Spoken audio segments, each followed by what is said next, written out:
एक बात मैं जरूर कहना चाहूँगा, मेरे लिए यह बैठक कुछ खास था। ये बात मेरे लिए बहुत जरूरी है।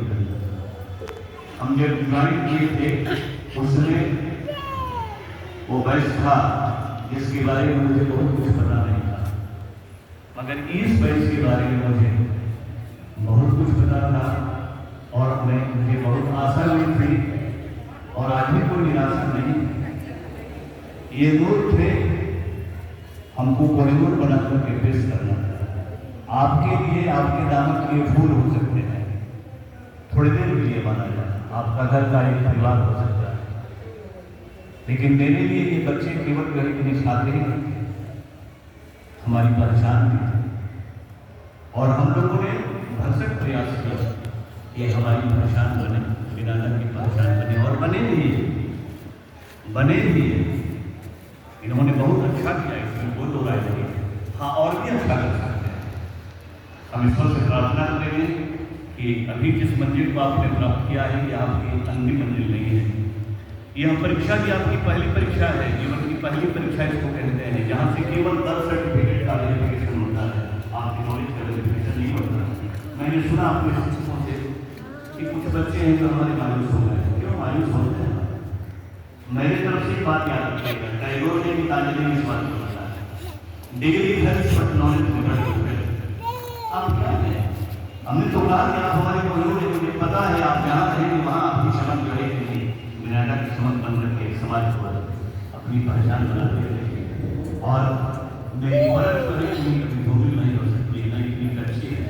एक कहावत है कि हर बात में हर फूल सजाए नहीं, हर बात में हर तरह के फूल लगाए नहीं जाते और किसी महफिल में हर किसी को बुलाया नहीं जाता है, उसको बुलाया नहीं जाता। लेकिन कुछ लोग नजदीक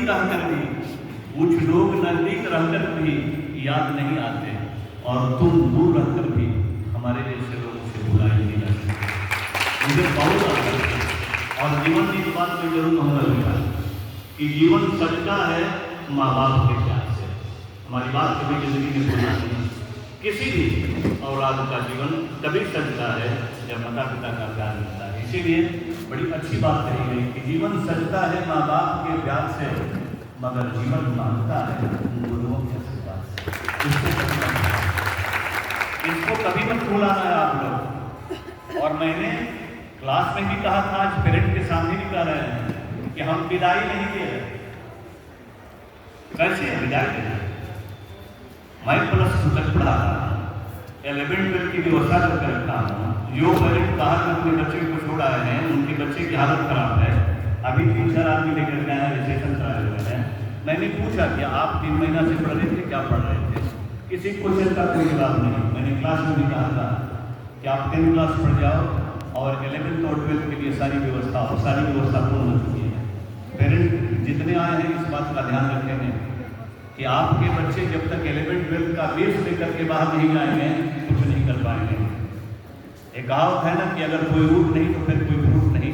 तो फंडामेंटल बेस आपका +2 है। आप बिनायदा में रख करके निश्चित रूप से 11th और 12th की शिक्षा प्रदान करें और कराने का प्रबंध करें। मैंने टोटल व्यवस्था कर दिया है, सारे शिक्षकों की बहाली भी मैंने करके रखा है, चाहे वो आर्ट्स हो, साइंस हो, कॉमर्स हो। इसलिए आप लोगों को सूचना भी देना था। और फेयरवेल केवल परीक्षा के नाम पर कि आपने परीक्षा दिया है और यह कोई आपकी लास्ट परीक्षा नहीं है, ये तो प्रारंभ है आपका, ये जीवन की शुरुआत है। इस परीक्षा फल के आधार पर केवल आपका बर्थ सर्टिफिकेट वेरीफाई होता है कि हाँ आपका जन्म इतना है। असली अनिवार्य शिक्षा जो है आपके लिए जो सबसे जरूरी है वह +2 है। अगर आप 86 पर आए, हम तो निराश नहीं। अगर 4% भी जोड़ देते तो आप 90 क्रॉस कर जाएंगे। इसलिए हमारे लिए आप सभी 90 से ऊपर में हैं। हमारे लिए कोई निराशा की बात नहीं है। हम जानते हैं कि आप लोग जीवन में इससे भी और अच्छा करेंगे। You can do better than this, I hope you. आप आई होप यू। और मैं सबसे ये आशा करता हूँ, केवल एक से नहीं, आप सभी अच्छा करें। और इन्हीं आशीर्वाद के साथ हम चाहेंगे कि आप लोग अपने जीवन में और भी सफलता पाएं और माता पिता और गुरु के प्रति किसी तरह से आदर बनाए रखें। बहुत बहुत धन्यवाद।